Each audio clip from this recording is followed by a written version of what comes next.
जब भी जन्म मिलेगा यीशु सेवा तेरी करेंगे। करते हैं तुझसे वादा प्रभु शरण रहेंगे तेरी।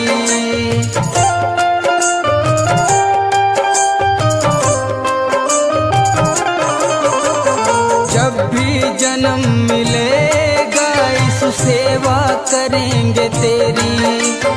करते हैं तुझसे वादा प्रभु शरण रहेंगे तेरी।